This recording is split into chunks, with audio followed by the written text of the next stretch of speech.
I'm Jason. And I'm Gary. We're the Portland Timbeers. We talk a lot about beer, soccer, and pretty much whatever else we want. Pretty much. How you doing, buddy? Oh, fantastic. I might be sounding a little bit different today. Usually Gary's on this mic. Yes. And we've switched mics on you. We did. Did the old switcheroo. Switcheroo. We got a guest with us. Will, welcome to the program, dude. Hey, thanks for having me. Absolutely. What are you drinking, Will? I got a little bit of the Yeti. Great Divide Yeti. So, you know what you need to try? You need to try the Yeti with a touch of vaporizer. Is that... It's actually pretty good. Oh, Jesus. Yeah, I've already started the Frankenbeer podcast part. Perfect. Well, so we've got a big episode coming at you. Yes. So lots of good stuff coming out here. We have Matt Swihart from Double Mountain Brewing coming up. And we're talking a little bit about brewing. Gary's got a beer that he brewed. And I've got a couple of different beers kind of in different stages here we'll talk about. And then we're doing a mystery beer. Uptown Brewing Company, Binary Brewing as they're known, is doing a mystery beer 6-pack. Huh. Yeah, so we're going to do that. We're going to do their dark beer mystery beer 6-pack. So Will's here to help us out with that. This should be good and embarrassing. Yeah, it'll be embarrassing. What the heck? So, but yeah. So let's get started here. So Matt from Double Mountain. So I reached out to him. I believe this is part of your Oregon Beer Trail. It was. And I had the hardest time trying to get a hold of anybody. I sent emails to their general email. I sent emails to their events guy. And I wasn't hearing anything back. And then you took over the ship and heard back with, I think it was less than 24 hours. So I'm feeling pretty inadequate there. Well, big thanks to Homies and the team over at Double Mountain. Matt reached out to me, and I appreciate the follow-up. So we were able to hook up the interview today. But again, to remind the listeners, we're doing the Oregon Beer Trail, which is Aaron Trotter's hand-illustrated playing cards. And we select a brewery at random. And then we contact them about setting up an interview or a visit. So in this COVID environment, we can't do a visit. So we're doing interviews via conference call. And so contacted Double Mountain, and they were awesome. So big thanks to the team out there, and we'll listen to that here in a few minutes. But I did contact, because I drew Waltz Brewing. Waltz Yes. Brewing, yeah. Yeah. And Waltz was interesting in that they don't want to do the interview by phone. You know, and I kind of understand that. And actually, I got to respect that. It's like, if you guys are going to come interview us, do it in person. Yeah. Interesting. So I was a bit offended at first. I was like, what the hell? Who would want the Portland Timbeers interviewing you? But Roger's getting offended now. That never happens. I was butthurt. But then I was like, wait a minute. They totally want us to come out and visit them at their brewery where we can try their beers, which they said. And so, yeah, once this COVID stuff is done, we're heading out to Waltz Brewing for one of our interviews. So, and we get the actual immersed experience that way. Yeah, absolutely. And I think you and I both prefer to kind of do it that way. Oh, absolutely. Right. So, so that'll be fun. So Waltz Brewing will come. But in the meantime, we hooked up with Double Mountain, so which is one of yours. Way to rub that in. Way to rub that in. What are you saying? That means I got to draw another card. You got to draw tonight. a card. So I'm going to pull these out here. We got the deck of cards here. And let's see what you pull. That was Jason after drinking too many beer. Yeah. Take that one. No. I hate it when you do this because you always suggest, and I'm not going for your suggestion, you dirty bastard. Give me that one, you ass. What's your card? The 3 of diamonds. Yeah. Any ideas? It says something brewing company. So they hosted the virtual Brew Fest this weekend. And I did not attend. Something Island Brewing Company. Any guesses? No guesses.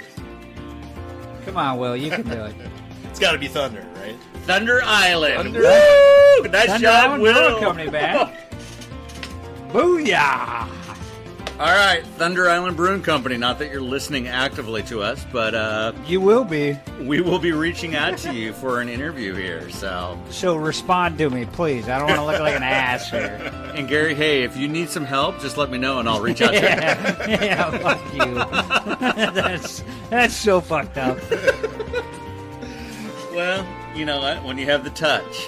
Yeah, and the time during like normal business hour days. You got all the time at night to craft a fantastic email message. What are you talking Right? about? Yeah. Right when they get there in the morning, they can read your wonderfully worded email. Yeah, they got there during spam hours at 3 a.m. All right, well, let's tune into Matt here and listen to what's going on with Double Mountain and Matt Swihart.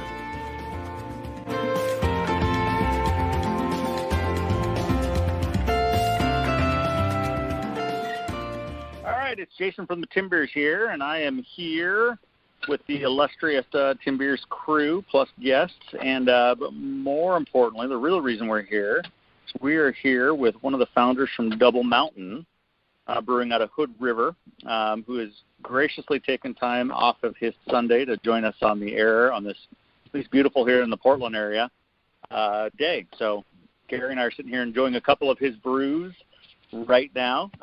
But Matt, I'll let you introduce yourself to the listeners and kind of start off with telling us about Double Mountain and where you guys are located. Yeah. First let me just say thank you, gents, for having me on tonight. It's a pleasure.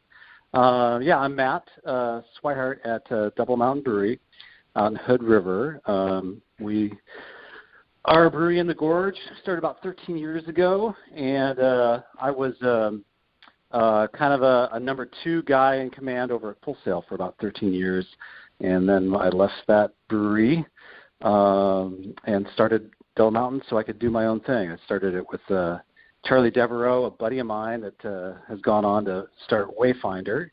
And, the brewery's done great, and we've had a lot of fun making some really great beers and some good pizza that we're kind of well known for, and opened up our tap room in Woodstock as well in Portland. And we're just trying to survive in the post-COVID world, as they say. Yeah, it's crazy, crazy times right now. So you guys opened up, you guys opened up, if I'm not mistaken, in 2007, I'm guessing, because I read an interview. Yeah, we did. It was about 2009. We opened on St. Patrick's Day, which was a super fun time. We thought we might make a New Year's Eve in early 2007, January 1st. We thought we might make that date, but it kind of pushed out. And then so we really tried hard to get open on St. Patty's Day. And so we had a little bit of fun with that. We came up with a beer that was a red IPA that we called the IRA, and that was a little poke at the fun of the Irish Republican Army, and opened on Patty's Day, and so we've kind of had a fun tongue-in-cheek time with our beer fans and customers since then. So we like being irreverent and pushing the envelope a little bit. That's fantastic. So the timing's interesting. So you guys opened right about the beginning of the recession, the last recession we had. Obviously, Totally. weathered that, and it become a massive presence within the state, and regionally, if not nationally, known for consistent beers, very good beers. How is the time now with COVID different from that recession? It was interesting. Yeah, we started. It was really right at the start of the recession, so we couldn't really, see that forthcoming, the collapse of the housing crisis. Our plans to start a brewery, weren't really, tied to what was happening economically. It was really more what was happening in the beer world. So we just saw kind of a gaping hole for more interesting beers. You know, the kind of the early guard of craft brewers were kind of making these. I don't want to call them pedestrian, but I mean they're kind of you know, I just more mainstream approach to beers, and there was kind of a movement to bring flavor levels down, alcohol levels down, bitterness units down, hop profiles down, and that was happening across the board with a lot of the regional players. And I saw a lot of similarities historically with you know, the large major breweries that did that in the 50s and the 60s and the 70s with the kind of decline of smaller regional industrial breweries. So we thought there was a great opportunity to come in and make you know, robust beer with a lot of flavor, and so that, you know, that was our take. Customers really embraced it, and we had a lot of success with it. I guess the difference now is, you know, this is a whole different world. So we were reacting to changes in the beer world and opportunities that we saw that we could move forward. And this is, you know, a global health catastrophe, really unrelated to beer economics. We're just more, you know, victims like any other industry at this time of a greatly retrenched economy. So we're relying now not so much on our well, certainly our consistency and our beer credibility and that sort of thing, but we're really just putting our heart and soul into community, you know, just focusing on how we can do well by our customers, local beer delivery, takeout pizza. We started a foundation for our employees that were impacted and laid off.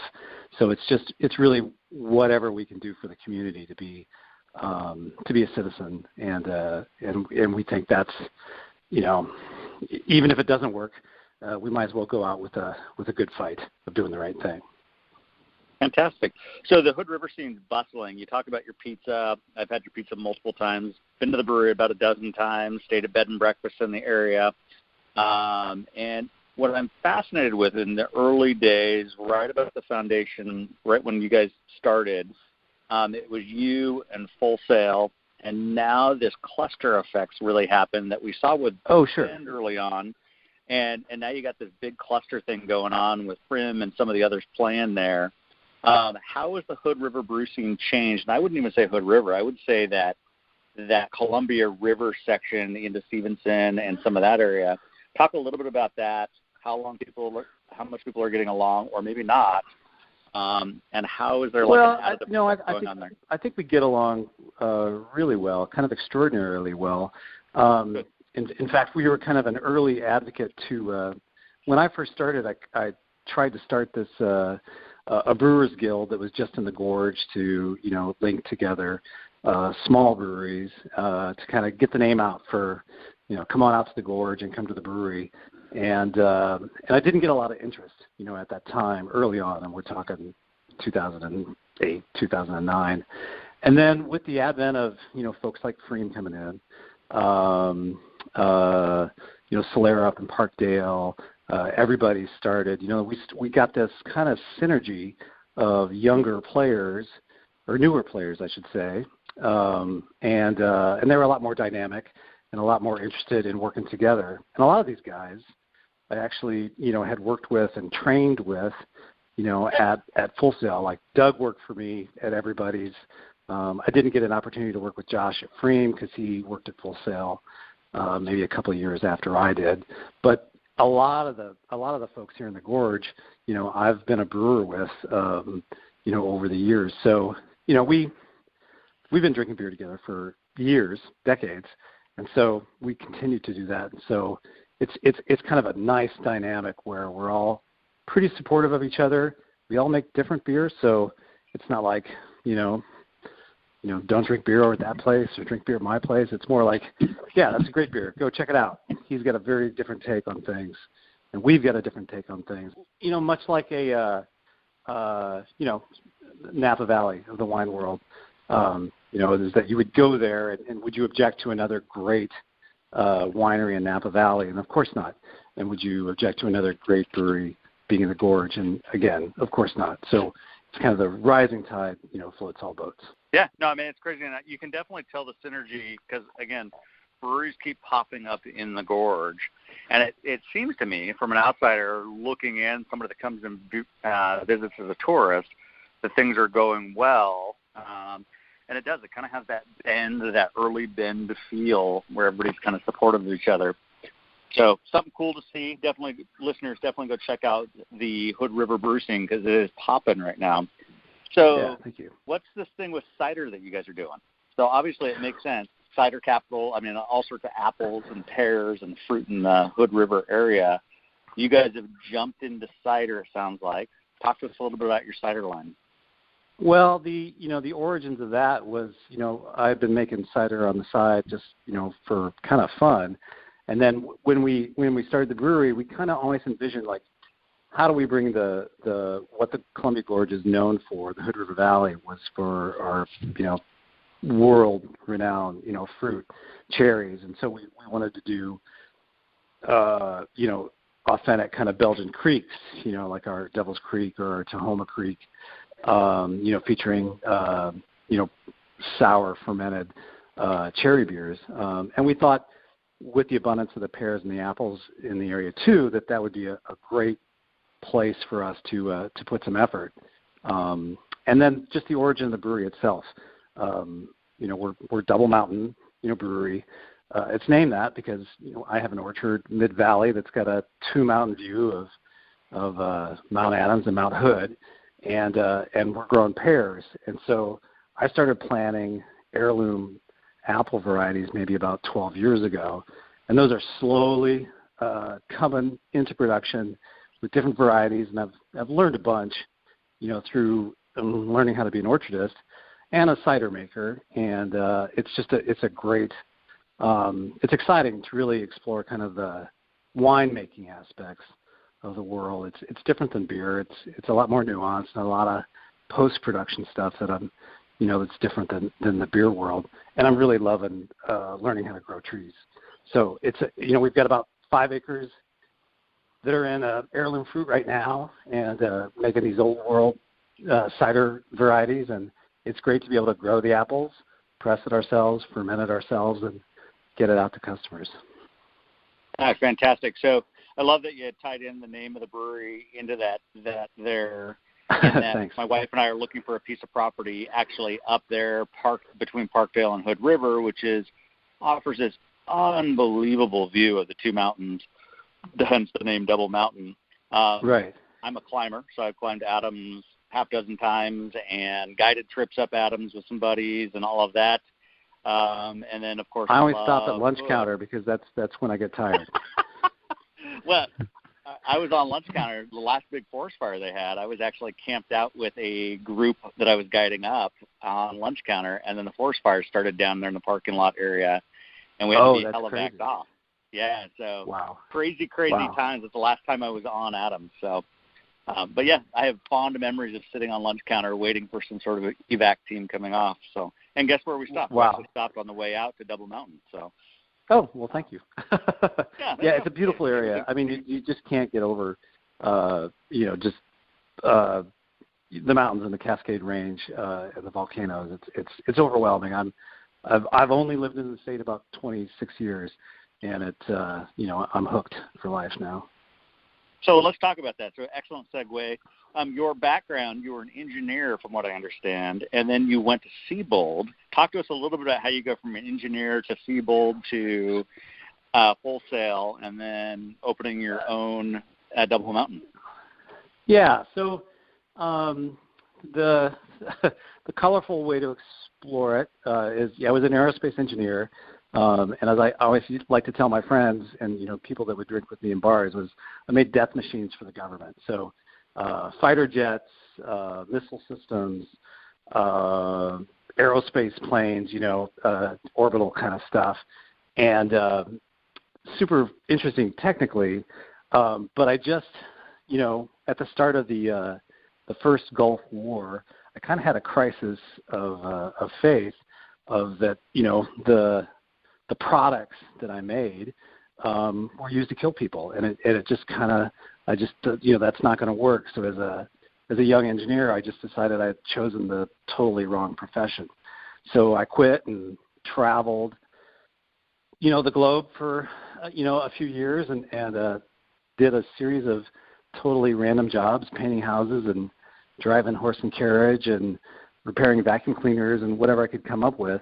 Was a Peace Corps dropout, and then I discovered beer, and then it just like a light bulb went off in my head. I thought, oh my God, it's scientific, it's technical, it's got an artistic bent to it, creative, and I just knew that's what I wanted to do, and so I discovered Siebel, went through their program, and then hooked a job out in Hood River. Sweet. So, talking a little bit about the beer styles that you guys are known for. So, obviously, it's Siebold, and as you're coming through Full Sail, and you're kind of learning and picking things up from other brewers and from what works with customers and what sells, what doesn't sell, you then came to Double Mountain with this idea of what you wanted it to be. And early on, if I'm not mistaken, correct me if I'm wrong, that you used pretty much one yeast style, but changed the variety of ingredients that you had as it related. But what beer styles are you known for? So, and then talk to me about that yeast thing. We did a couple of things. The main thing is again, I kind of found that brewers were being timid, back in the day, early 2000s, and there had been a shakeout in the late 90s of a bunch of breweries, and I just wasn't really enjoying, what was being mass marketed on the craft beer side. But then you had people like Terminal Gravity would be a great example. Super hop forward, bitter, stronger beers. And I thought Steve, out in Enterprise was doing a great job. And there were several breweries that were kind of pushing the envelope. Russian River comes to mind. Dogfish, comes to mind. And so I just thought there was an opportunity for me to do something similar. And then so we always approach it like, don't try to market beer or make a beer that people want to drink. As weird as that sounds, do not chase the market. Do not try to speculate what people want. Make a beer that you want to make. And so it was always like, I'm going to make a beer that I want to drink. And so it was the tagline was, we're a brewer's brewery. We want to make beer for brewers. We don't care about customers. Again, that sounds a little weird, but the idea was to just do whatever we wanted to do. And then if it worked, it worked. And if it didn't, pack up and go home. So that was really our approach. And customers, came along for the ride, and they thought it was a cool approach. So strong beers was kind of our start. Pretty hop forward, fairly bitter. We tried to blend styles together, so don't brew like classic styles. Blend Belgian beers and German beers and British beers and American IPAs kind of together.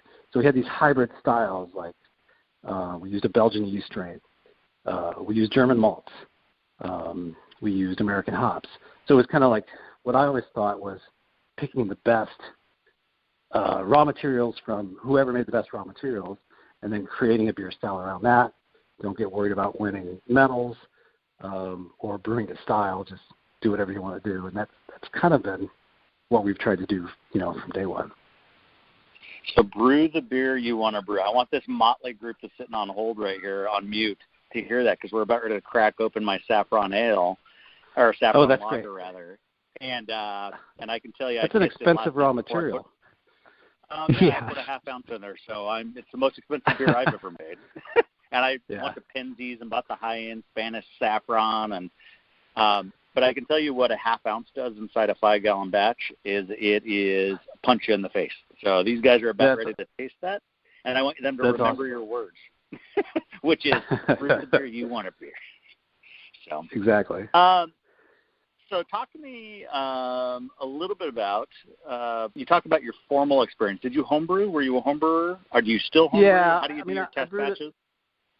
Yeah, I had a buddy in college that started homebrewing, and, I went down to, his house, and, we, fired up a joint and brewed some beer and, it was kind of awful. And, so that was kind of my first experience. It was really just kind of tagging along with him. And then when I was an engineer in St. Louis, I had another friend that we kind of did it as an aside of, because we were guitar friends and we liked drinking beer together. So we started doing that together. So he and I bought some equipment, and it was just a camaraderie thing. And again, we had a few batches of beer, nothing really exceptional. It was all extract based. It was all, just canned, recipes. But then, after I quit my job and traveled and had all these, great beers in Belgium and Germany and, when I was traveling around Africa, I was living back on the Eastern Seaboard and, in a crisis of, oh my God, I need a job. I started working at this homebrew supply shop just as kind of a lark. And then after reading every book on their shelf, I started really getting into it. And then, all grain brewing, and I was brewing, 4 times a week and supplying my entire neighborhood. So that's, I probably made, 200 beers in a year. So I really OD'd on it, and that's the time that I discovered that I wanted to do it, as a profession. Fantastic. So I'm going to play a little fly on the wall game. So I'm a fly on the wall, and you are inviting legends of brewing that you've admired, whether dead or alive, to come and have dinner with you. Let's pick 3 legends of brewing that want to come have dinner with you. Who do you pick? Legends of brewing? Well, Michael Jackson, but he's dead. Absolutely. There you go. He's coming. I'm the fly. I get to watch the whole party. Yeah. I cut my teeth. I probably picked friends of mine. I was living in D.C. and John Mallett was an inspiration to me. I went to him when I came up with this idea to be a brewer. He did his best to try to say, don't do that. That's a dumb idea. And he really discouraged me, but I worked on his bottling line for a few months for not getting paid, for the experience. And, John's a great guy, so I would just love to have dinner with him anyway. And then, when I worked at Full Sail, John Harris, good friend of mine. And, but I consider him a leader in the industry. And then really, some of my SEBO instructors, I worked with this guy, Jim Helpke, that was a production manager on the packaging end at Labatt's. He was a tire engineer, but super smart guy. I learned so much from him. Joe Power, who came up with the first recipe for light beer in Chicago eons ago. Those instructors were amazing and super formative for me. The power of Siebold, right? So again, the power of Siebold. Yeah, it's a 100-year-old school. So right. Not necessarily like big name brewers, but it's like the guys that are actually doing the work, that know the knowledge, that are actually teaching and passing that on.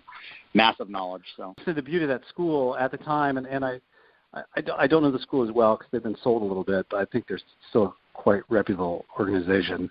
But the beauty at the time was that it was taught by brewers. So you'd get a guy from Miller that would come in, and give the class on malt. Give the class on hops. You get a guy, from the malting industry out of Wisconsin, and it was just, you had, 20 instructors. They were all leaders in industry and knowledgeable, and small class sizes, and it was really kind of more of a trade school than a college, but really learning on your feet from the people that are doing it every day, and to tie that in with actual brewing experience really kind of sealed the deal. No, fantastic. So the most memorable beer that you've had in the past 30 days that's not yours? Most memorable beer I had in the last 90 days is not mine. Oh, let's see. We're in a COVID world. I know. Yeah. I'm trying to think. I had a chance to have I'm a giant anti-can guy, but a buddy of mine gave me a can of RPM the other day, and it was pretty tasty. I was pleasantly surprised. So that was probably the most pleasurable. Cannon RPM now. Yeah, it blows me well, away. There's no draft business anywhere, right. So we're all just trying to, stay afloat. So I get it. Farley Brown's a Cannon pallet jack now, and I mean it's crazy who's canning that hasn't been canning, right? All these drought lines that you're like, I got to get the cans. So. Yeah. So, and then I guess my final piece is tips and tricks for the novice brewers, for the home brewers, the novice brewers out there. So if you had a couple of tips or tricks or things that you would advice that you would offer for the home brewer that's out there, control is obviously hard for a home brewer. That's really our listenership is people that are home brewing, getting into brewing, or thinking about taking that next step. What do you have to offer the folks that are thinking about making it a career or want to perfect their beer that they're doing in their 5-gallon batch now? Well, when I was, because I taught classes when I was at that homebrew shop and worked with a lot of people that were just learning, and the big things were just kind of your basics, great boils, getting a good boil where you're getting a decent 10% evaporation, whatever that takes. If that's in an hour, great. If it's in an hour and a half, that's fine. Cooling rapidly once that boil's done, get that down to room temperature in a half hour or less, and then aeration and healthy yeast. Those things together, are all the basic. You could take that to a lot. Even people that start industrially brewing that don't get that right, you can tell right away because their beers aren't of high quality. So those are just kind of the standard hallmarks. And then what I recommend for young brewers that are trying to break into the industry is just do whatever you can to get your foot in a brewery. And there's no greater teacher than experience. So I don't care what school you went to or what books you've read. Doesn't really matter. I mean, time, fluffing hoses around, and working with valves and pumps and machinery. And a good car mechanic is invaluable in a brewery because it's the mechanical skills that can really drive you forward. That and a good palate. And then don't drink too much of your product, I should say as well. Yeah. Awesome advice. One of the big questions I've got for you is you guys have recently done the Double Mountain Foundation to help with the current COVID issue. Do you see that foundation surviving past post-COVID, and if so, in what capacity? Yeah, it was really I was approached. So I started the brewery with a couple of college roommates. They were kind of silent investors, and they were while I was being a vagabond, they were successful in their careers, and so they had money to invest. So I took it from them, right?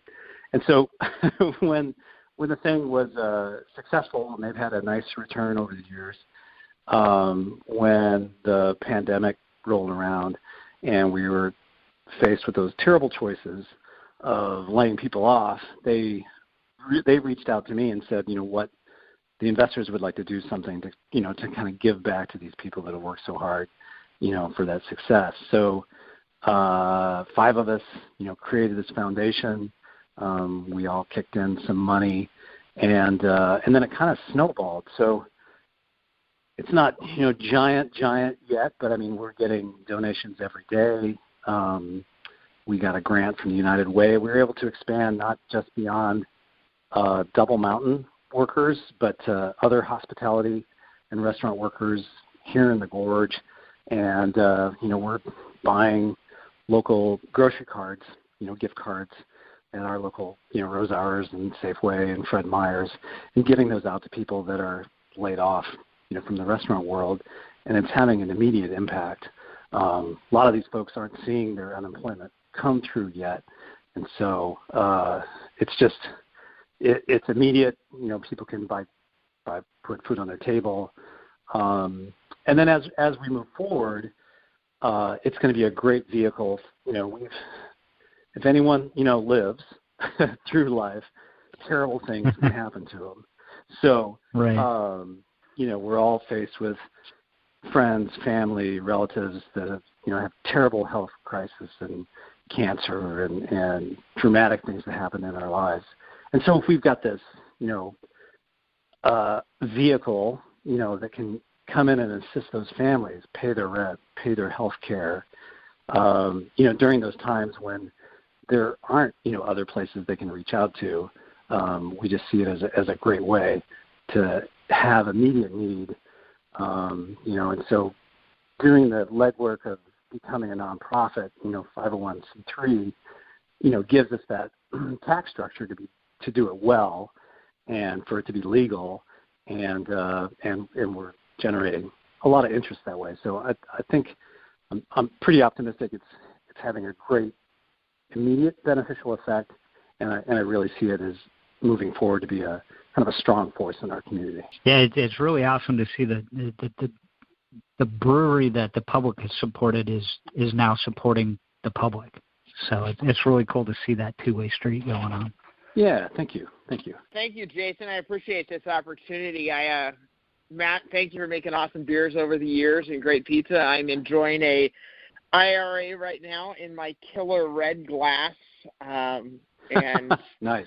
I just love the fact that I learned the story of how it came up with the name. I always just thought it was an Indian red ale, and you tried to do a twist on an IPA and a red, and now I know this was the opening beer. It's cool and a cool experience. Thanks. What would you say is your flagship beer? Would it be IRA? Would it be the Kolsch? Would it be Vaporizer, Killer Red, or Killer Lion? Well, it definitely was IRA for our first decade. That was the most successful beer. It was the most of what we made and the most dominant. And then what we saw was, our first Northwest IPA was Hop Lava. That was very successful. So it kind of came up for a while and did well.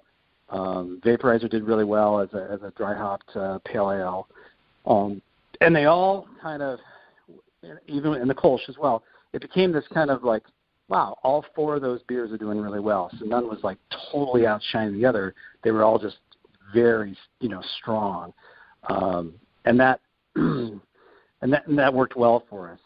And then we really wanted to, there was a shift in beers moving towards, taking the hops from the front end, moving them to the back of the brew for more flavor, for more aroma. When people did that too aggressively, they started having colloidal problems, and that's your hazy beers that came out because, the hop oils didn't settle. And so we wanted a more aromatic flavor hop-focused beer. That became Hop Lion. So I would say right now that would be our current, strongest performer. So our flagship would really be that Rastafarian-inspired Hop Lion IPA. Excellent. Are you still using the same yeast strain for all of your beers, or now that you've ventured off, are you using different yeast strains? It's two strains. Yeah, we use two strains. So when I approached, when we started the brewery, I went to David Logston, who founded Weiss Labs, and he was a personal friend of mine and super knowledgeable guy, local. He was the first brewmaster at Full Sail, actually, and so I worked with him for years. And I went to him. I said, Dave, I'm starting a brewery. I need a workhorse yeast. Don't steer me towards a style. Like, I don't want a Belgian British ale, or I don't want a British ale. I don't want a British yeast. I don't want American yeast. I want to use something that people haven't used. So, I suggested, give me a couple of yeast strains I can play with, but don't tell me what they are. I want them to be estery and fruity at higher temperatures.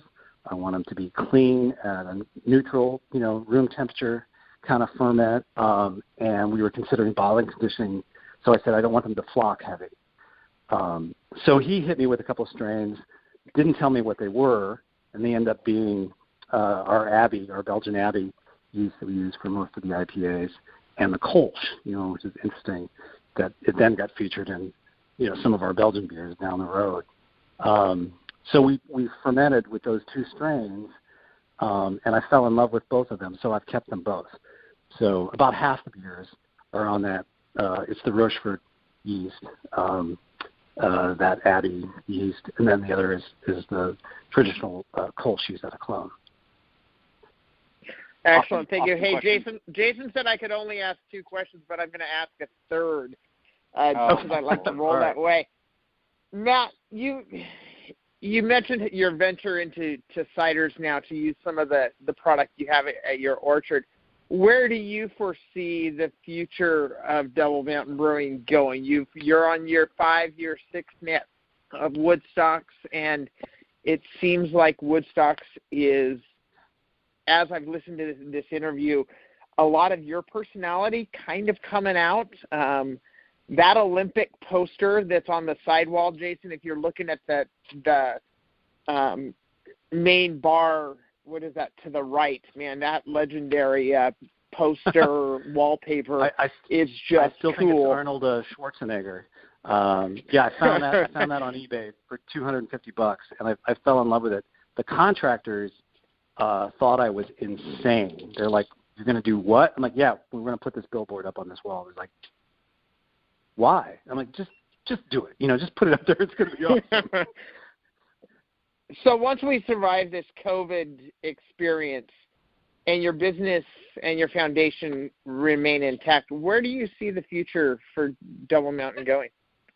Well, I love the cider. I love the fact, that I'm learning how to essentially make wine and being a vintner, taking fruit, fermenting it, learning how to process it, learning how to get the best flavors, and now working with wine yeast rather than beer yeast. And I think, and being involved on the agriculture end to grow the fruit. I mean, it's just a whole new thing. It's something to learn, and I love that. But, and the big but, I love beer. I'm a beer guy first and center. So Double Mountain, it's a brewery first. It's always going to be a brewery first. The cider is a super fun project, and it's part of our DNA. And it's where the orchard is. It's our foundation. But it's beer and pizza. It's not complicated. That's our jam. We've always wanted a comfortable space to have a beer, meet with friends, listen to some great music, and that's it. It's not complicated. It's just like, I want a space that I want to have a beer in after work, and I'm assuming other people feel the same way. So however I can do that in the most comfortable way has been our focus. And I don't see us doing like chains, multiple restaurants. I mean, I love having a place in Portland, but 2 is a good number. I'm not trying to take over the world. I'm just trying to have a good time, read the New York Times, listen to the mountains, drink some good beer, have a pizza. It's super uncomplicated. Excellent. Well, thank you very much. Thank you, Jason, for organizing this. My son is saying goodnight to me, but is reminding me of Star Wars. And Matt, if you can ever brew Imperio Stout again, he gets super geeked when he comes into Portland every time and he sees that rectangular picture. Yeah, Kyle came up with that beer. One of our brewers. He's a great guy, and I'll give him that feedback. That's awesome. And I guess our last question is from Will. Thank you, Matt, for joining us. This is an awesome opportunity, and thanks, Will. Glad that I could be a part of it. I was just going to ask. I'm from Baker City originally, and I was ecstatic to see your collaboration of Coyote Sunset IPA recently, and I was just going to ask you if that's something that you're going to bring back, or if you plan on doing more collaboration soon. Well, this is just me being honest. I'm not a fan of collaboration beers because I can be a little do it my way. I want to do things how I want. So when I have done collaborations, I try to pick people that I like to work with, people that I respect. And so working with Tyler out of Barley Browns was an awesome experience. We did one with Terminal Gravity. We've done one with Fort George. And so, pick and choose, your partners well. I thought that beer came out well. The collaborations that have worked the best for us is when we really do approach, when the other brewer and I, like Tyler, it's like, okay, what do you feel your signatures are at your brewery? And then each brewery kind of comes up with what that palate profile is, and how do we combine those palate profiles that respect the origins that they came from, but add this complexity when blended together. So, it's whether that's using another brewer's malt, that's their kind of bulk, backbone to their brew. We've traded, I think we used we did use Tyler's yeast strain on that brew, and some of his hopping techniques like he used on the Pallet Jack, and that combined with kind of some of our approach, our hop back, which is, a lot of whole flowers that we really pack in heavy, on that process. So combining those things worked really well for us. So, I'd love to brew a beer with Tyler again. And I wouldn't mind making that beer again. I thought it came out pretty good. It was very good, and thank you. I appreciate your time. Yeah. Cool. Well, Matt, you've been more than generous with your time. I think I quoted 15, 20 minutes, and we're well over that. Well, that's all right. Yeah, I appreciate your time. We are, like I said, on the podcast here, huge fans of Double Mountain.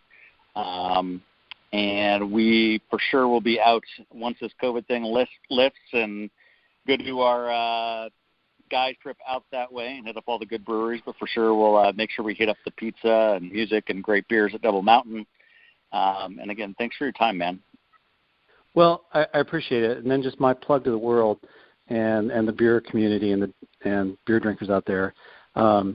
Restaurants have been around from the dawn of time, and so have beer drinkers, and beer will come back, and so will places to drink it. So I look forward to when that comes back. And thank you for having me tonight. All right, we're back with Will sitting here, Gary sitting here. Post-interview with Matt Swihart. What'd you guys think? Fantastic interview. Absolutely fantastic. Will? Great guy. You could tell he was very interested and had roots in the homebrew season. So great that he was interested in supporting homebrewers. Obviously likes collaborations. Yeah. I was glad for that answer. I totally thought it was a softball question.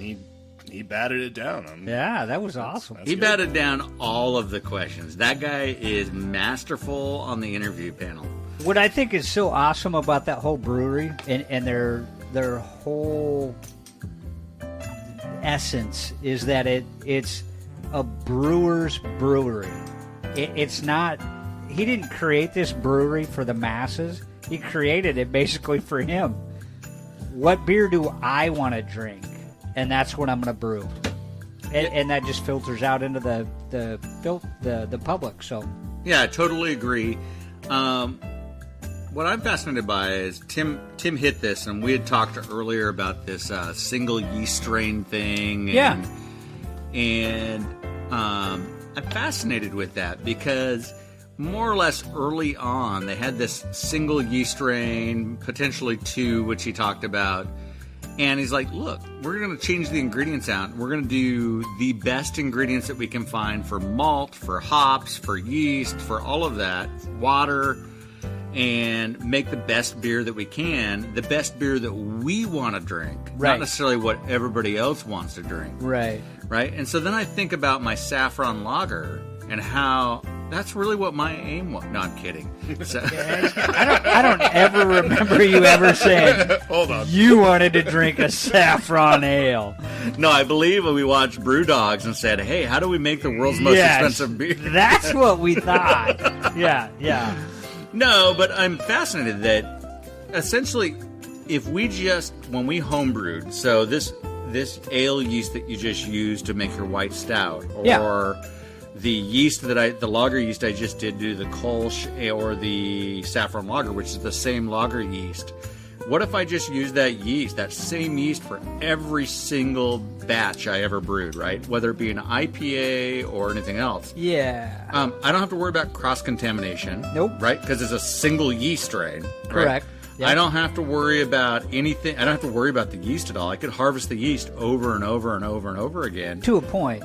I could just make twists on the malt, or I could make twists on temperature, or I could make twists on other ingredients, which is fascinating, right? Because that's that control piece that we talk about that brewers want, right? Yeah, and one of the things that Matt didn't touch on in that interview that is actually posted on their website about the brewery that he talks about is that he views what he wants the beer to taste like and then designs the recipe around that. So he already has in his mind what he wants that beer to taste like.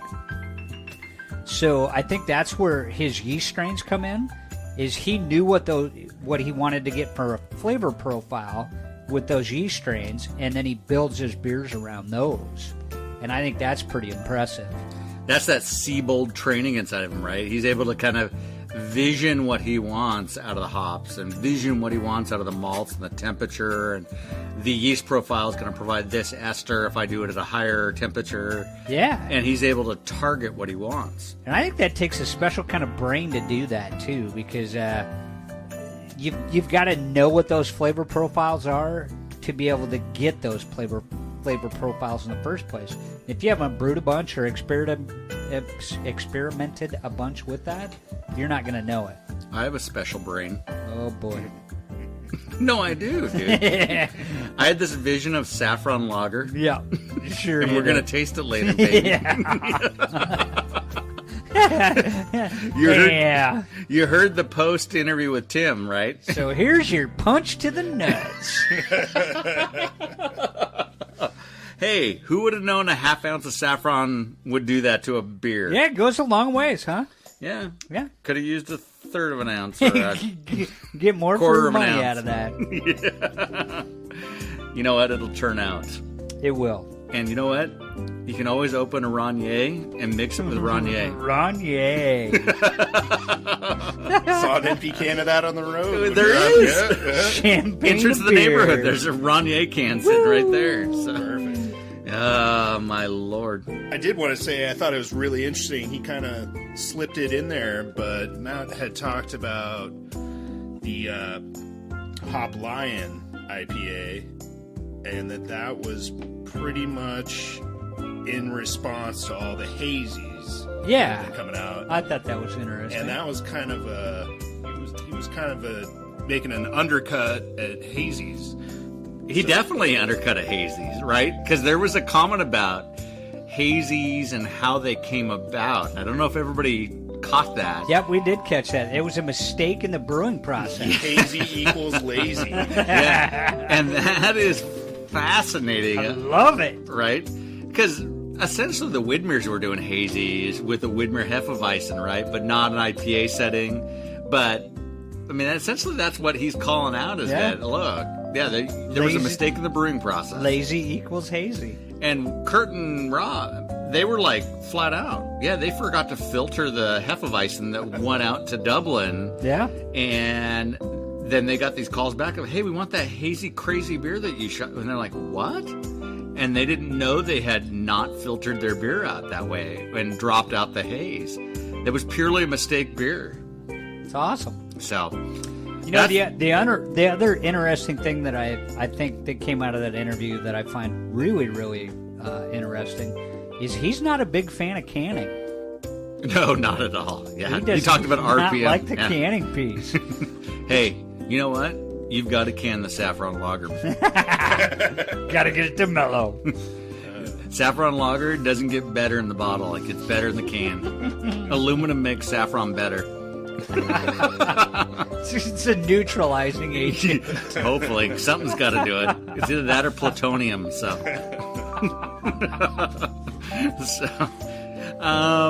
yeah. Awesome interview. So, Matt, thank you. Team out at Double Mountain, thank you. We will be out on a guys trip soon. Gary and I have been talking about visiting Frim and Double Mountain and Full Sail and all you guys out there. So that is going to be a hell of a trip, my friend, because there's a lot of breweries out there for us to try. Yeah, and I think we might just need to tie in like a paddleboard / brewery trip with that one. Yeah, paddleboard on. I'm not so sure about paddleboarding on the Columbia River. No, hell no. Some of the tributaries maybe, but not actually on the Columbia. But and then the other one I was thinking about is eventually when we draw one of the Eastern Oregon cards, heading out to Baker City in Eastern Oregon. Dude, Terminal Gravity, Barley Browns. I mean, Yes. there's a lot of good breweries out in Eastern Oregon that There are going are. to kick ass. There's a lot of mileage in between them. There are. But I think it's going to be a good time. And then we can tie that, if we do it in the winter, we can tie that with Skiing. Anthony Lakes, dude. Absolutely. There you go. There you go. Absolutely. What if we got a yurt at Anthony Lakes and we Gotta- had the brewers come visit us at Anthony Lakes? That would be badass. And they bring kegs of beer. Well, or bring brewing Will's equipment. Bring brewing equipment and brew an Anthony Lakes downslope IPA or dark beer or something like that. You and I are going to brew a beer going down a mountain. Still. That's going to be a fucking wreck. We got to brew a beer on Summer Lake Island. Yes. Yes. Yes. Using Summer Lake water. No. We got to boil that for 2 straight days to be able to use that. That's a different kind of hazy. It's called Carp Hazy beer. So. Carpe Pucum. All right. Well, so we've had the Yeti here. Yeah. And we'll slam the Yeti / Kolsch mix. What How'd do you you think of the like that, Yeti Will? Kolsch? Better than I thought it had a right to be. So, you know what? Hats off, Gary. That's, Gary, did you kill the vaporizer? Yeah, that was the first Frankenbeer I did. So my Frankenbeer that I ended the night with was the Vaporizer Kolsch Yeti. Fantastic beer.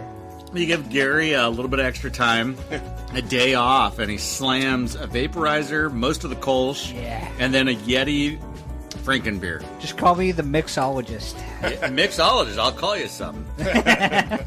All right. But just call me that, Rogers. That's all you got to call me. All right, well, let's come back here in a few seconds, and we'll start jumping into our mystery beer. Actually, let's hit the saffron first. Woo! We'll ruin the palate first. Wow, punch in the nuts. And then we'll go mystery beers and go from there.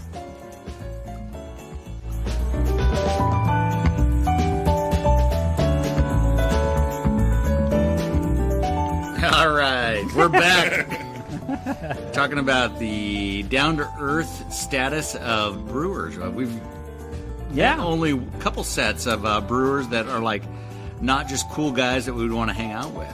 Yeah, almost all of them are in that category of if you were going to have a beer with somebody, these guys would be in that category. I think we've met one set that were asshats, and that was it. You know what that was right there? A beer cracking open. That was my first can I've ever opened up of my own beer. Wow. That right there has been memorialized on a podcast. Yikes. And you know what, Matt? Sorry, but I like the canned beer right now. It kind of kicks ass. It's only because it's fresh. Yeah, it is. Yeah. It's because I just did it today. Like literally 12 hours, probably less than 12 hours ago. So right? I call this a juicy, hazy saffron lager. Oh my god. What the? What is that? What's that sticking to the side of the glass? That's saffron. No, that looks like bubbles. Somehow the bubbles got trapped. More poison to the glass. Great. All right, so saffron lager's been poured. It's been cracked out of the can. Canned that. Thanks, Joe, of our Pacific Growlers. You kick ass. So Saffron lager, take one. here you go, Gary. Will and I've had the pleasure of sampling this a little bit. It tastes like fucking drinking a bouquet of flowers. Am I wrong? No, it does. My God. Really? I gotta try that again. It's a flower punch, dude. It literally, I would say a bouquet of flowers is a good representation. No, it's like I've got roses and daffodils and fucking all sorts of other flowers in there, and just reaching out and tickling my ear and slap me in the face. And, oh, hey, the sun's out. Drink me. I'm fantastic. Yeah, well, that's what a half ounce Are of you fucking kidding me? Spanish saffron. Wow. I would have never guessed that in a million years that saffron would do that to a beer. Yeah, well, 5.2%. And you got it up that high. Wow. That's impressive. What's impressive is the color.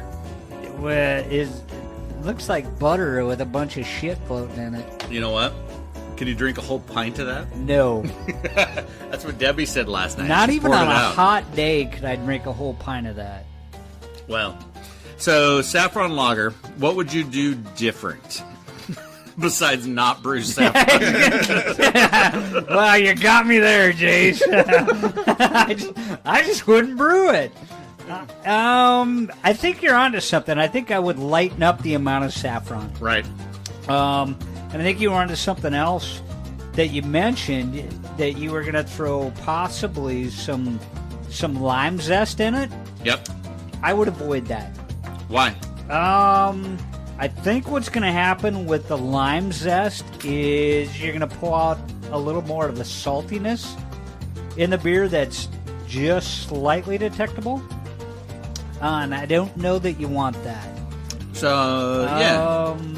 I was going lemon zest, and the reason is I wanted to pull a little bit of that rind to like balance. There's like a little bit of sweetness on the flower. Oh, there's a right? lot of sweetness on that flower. And so I figured something a little bit bitter, and then I talked about on the interview about the hops. So if you went like a citrus hop instead of a lemon zest or a lime zest, like a real citrusy hop might be able to do it too. Because this is low hopped.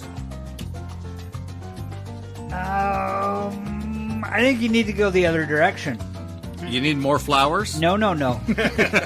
I think what you need to do is you need to find a super, super bitter hop and throw it in late stage. Oh. Will? I think more hops. Yeah. I think I actually like what I'm tasting here. I think with more hops. I think if this was more, I mean, I love IPAs, so I think if this was an IPA, I think it would be great.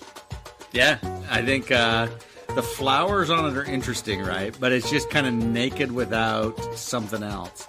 And I agree. I think more hops. I was thinking that with the lemon and the lime, but I think you need to keep the lemon lime out for a second until you figure out the hop side. Yeah. So, Will, are you thinking early stage or late stage hop at? No, you I think late for sure. Yeah, I'm This definitely is, with you on that one. Yeah, you've got everything on the front end that you need. So, So we we have have that late stage. So we have one listener out there, Michael, that's like, dude, I want a can of that. So, listeners, if you want a can, yours. let me know. I've got a lot of cans. But we may be. That's fruity. Fruity floral. Why would you say that after I said, "Hey, I'm giving a free can"? No, so if you want a can, hit me up. I pretty much give you a can, and Or we'll go two round or two. three. So after we canned this, Will, then I went over to the fermenter, and the fermenter, I dropped in the pineapple puree that I got from the Oregon Fruit Company. Ooh. And the pineapple puree jumped into the secondary, which is my stainless steel fermenter. Now he's doing a Kolsch. And it is. And it went from 1.0188 up to 1.024. So it raised me up a little bit. Yeah, your addition of sugar.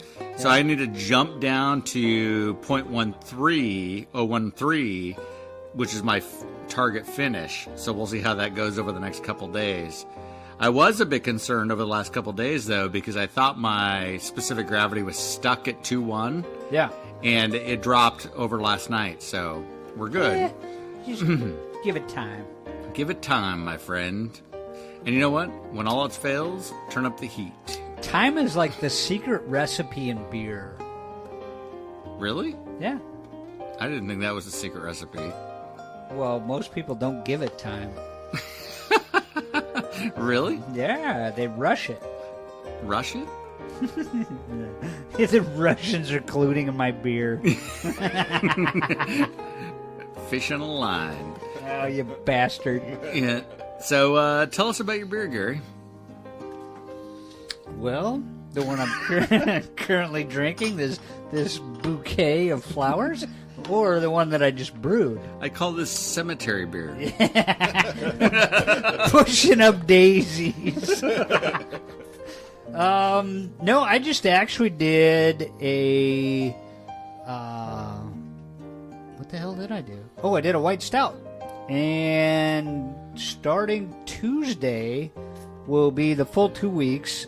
You and I still have to roast the coffee Tonight. to do the addition of that. And then I'm just going to keg it. I figured kegging is going to be the best bet for this beer because my neighborhood has slowly started popping up little 6-person, 6-foot spaced parties at their places, and it's rotating houses. So I'm figuring by the time it hits my house, I'll have a keg of beer.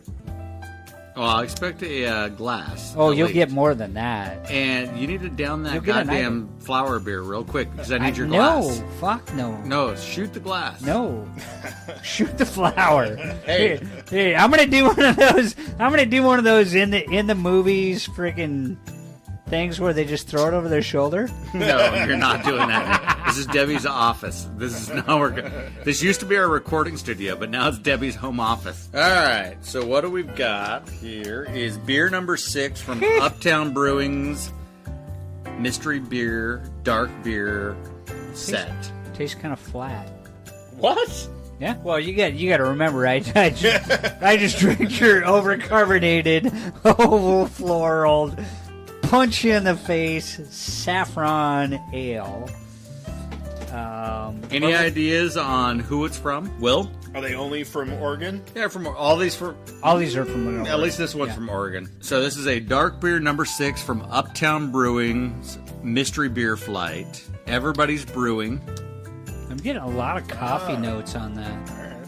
And this is the Pitter Patter Porter. Pitter Patter Porter from Uptown Brewing. Yeah, it doesn't even have much of a head retention to it. No, and it is a little bit flat. A little flat, too, yeah. Very but good. I don't know if that's the style and what they're going for. Yeah, I don't know either. Because it was just canned. I don't know when it was canned. But I'm not slamming it. No. Will, what do you think? It's good. It's good. Good? Yeah. Yeah. A little flat. Could be from the short cans. Could be. All right, number 5. Nothing like a dwarf can. What, I gotta slam this? Jesus. Nancy's back here What's wrong with you people? sipping his flower beer again. Hey, hey, fuck you guys. I don't get to condition during the week like you guys do. Really? No. You're not just day drinking. No. Yeah, that'd look real good. Hey, Gary, you shot a guy tonight. Let's do your blood alcohol content. Oh, my God, you're at like 6.0. What happened there? Oh, no, I just had a beer. Just a beer. All right. Beer number 5. Uptown Brewing's mystery dark beer flight. God. That's probably a stout. Will? I would guess a stout. Any ideas on who it's from? Yeah. Damn. That's a lager yeast. It's got a definite smokiness to it, right on the end. I got no guesses on this. We've had a lot of beer some up to taste this in point. the middle. I get the smokiness, but there's something in the middle that's not off-putting, but just... It ain't right. Yeah. Yeah, I'm with you on that. So this is Little Beast's Quiet Storm. Little Beast. Little Beast. You ever heard of Little Beast? Yeah, we've I heard of don't know Little the Beast. beast. Yeah, That's what we've Gary had 'em. calls what's in his pants. Little Beast. What? No? Is that wrong? No, yeah, silence is everything. Yeah, silence is beautiful. No. The beauty of it is the beast. Are you looking it up, Will? Little Beast. Not Gary. Yeah, no, just checking out Little Beast. Yeah. Yeah, you type that into your browser, you're gonna get me. There's Gary. Yikes! It's Johnny. Here's Johnny. What do you see? What is it with that smoky peatiness? I was trying to look it up because there's just something. Yeah, this I is can't some put smoked my peat. finger on it. There's something off about that middle section of that beer. Okay. All right. Here, kids, we'll be back shortly after Gary Sure. goes and drains his Little Beast. Shortly after the Little Beast returned. This beer, number 4 out of the Uptown Mystery Beer. Smells like a giant Dark beer. pterodactyl fart. Nope, it does not. This beer smells like heaven. This is dark. You cannot see through this. That's how Gary likes them, dark. Motherfucker. That tastes an awful lot like an abyss. No, it's not a bit. Think Tom's Pancake House. Why would I want to think Tom's Pancake House?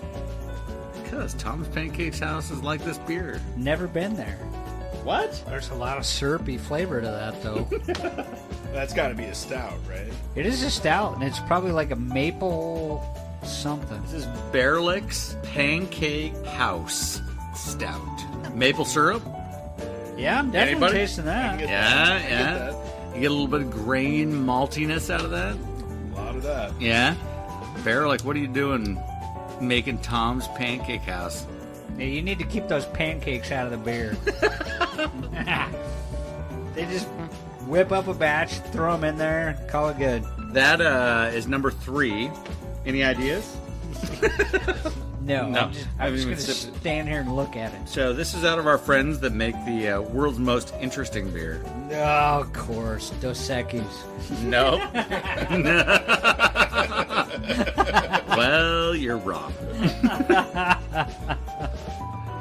They make the world's most interesting lager.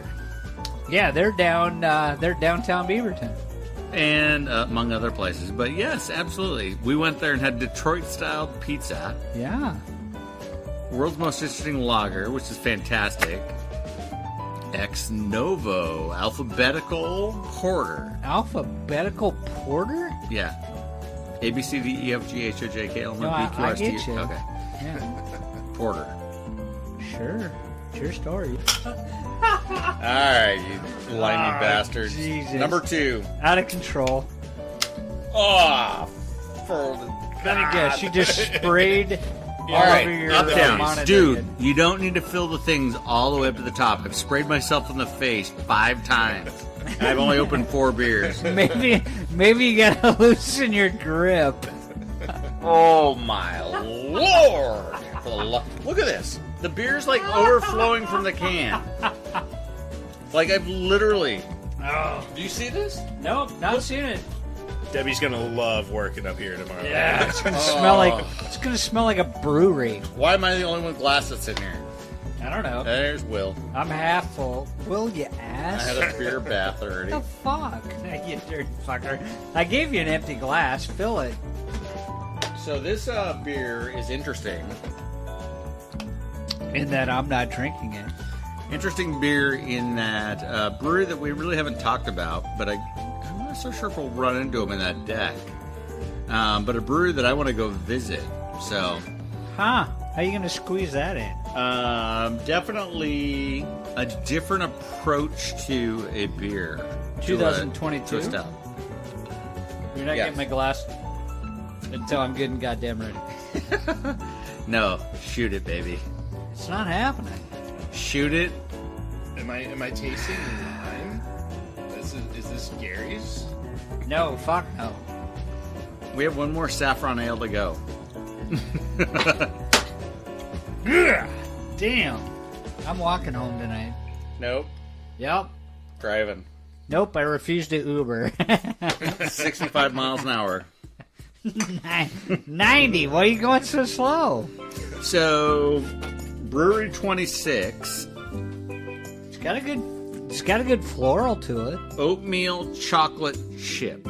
Ooh. Yeah. It's a cookie. Yeah, it's a bear. cookie like porter stout.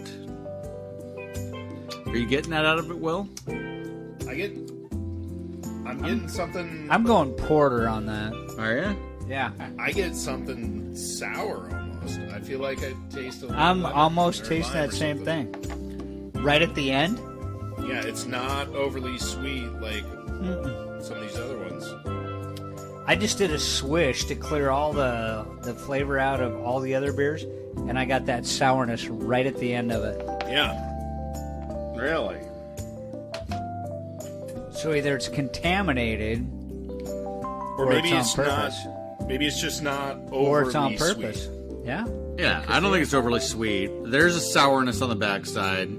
It I don't does know. taste kind of like cookie dough, though. If I brewed that, I'd be like, there's a weird sourness on the backside of that. Yeah. Right? All three of us picked up on a weird sourness on the back nose. But I mean, if that's what you're aiming for, I mean, which really speaks to the brewing aspect, right? Sour cookie dough?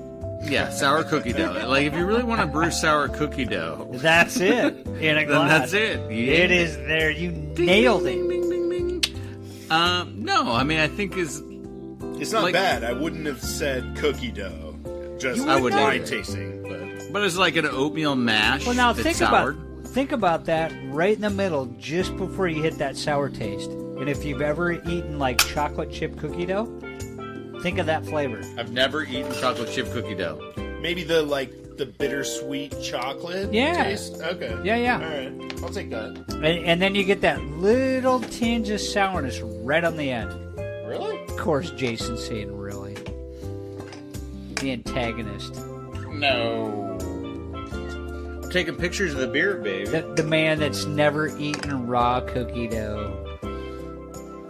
Gives me the shits. he just eats the raw cookie. You say that like it's bad. It's the same fucking thing. No. Cookies different than cookie dough. Not if it's pre-cooked. No. Oh, shit. Here we go. Are you done? No. Fuck no. I'm in the same goddamn spot I am every time you cocksuckers are ahead of me. Look at Will. This is Will. Hey, Will's had a lot of like conference calls in the last week.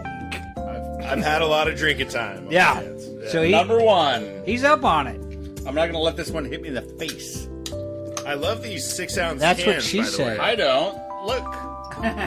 That's Every absurd. time. He either gets it in the face or it's in his hands. In grade school, there was a kid It's named always Kevin. in my hands. Kid named Kevin always came to school with these little cans, so we called those short ones Kevy Colas. Hey, Kevy. You got your cola, baby. Kevy Colas. Once you hear it, you can't Oh, unhear it. no, It's always that's going to be a awesome. Kevy Cola. Every time I look at one of them short cans now, I'm going to think, that's a Kevy Cola. Yep. That's badass. Kevin didn't think so. Of course not. Now he's famous. All right, number one. Any ideas who the brewer is? No clue. They make these rad video game type deals. It's all like 80s based video games. I can see their label, but I still don't know who they are. Level Beer Company, right? This one, Chocolate Dynamite. It's not exploding. What do you think of Chocolate Dynamite? It's good. What? It's good. Gary? Gary's unconscious. You know, maybe if I would have started with that beer, it would be good. Like before the vaporizer? Or Yes. Yeah. No, but like now, it after all the dark beers I've tasted tonight, it just tastes bland. hey, who did you get when you drew a card? Fuck you. That 3 of Diamonds, bitch. Thunder Island Brewery. Yeah, Every time you say the name, I want to hear the song. Down on Thunder Island. It's weird because I always think about Thunder from Down Under in Vegas. The only guy in the room that went there was Jason. The only guy. It's weird. I don't know why. Wow. I'm just saying. I'm comfortable. The sad thing is... You thought of it too? No. Is he's married as a kid. Is it a cover? Is it a cover? I think that's it, buddy. So... Yeah, that's pretty much it. Will, thanks for being on the air with us. Hey, thanks for having me, guys. Appreciate That was it. great. Matt having you. Swihart, Great thanks for having the interview. Fantastic.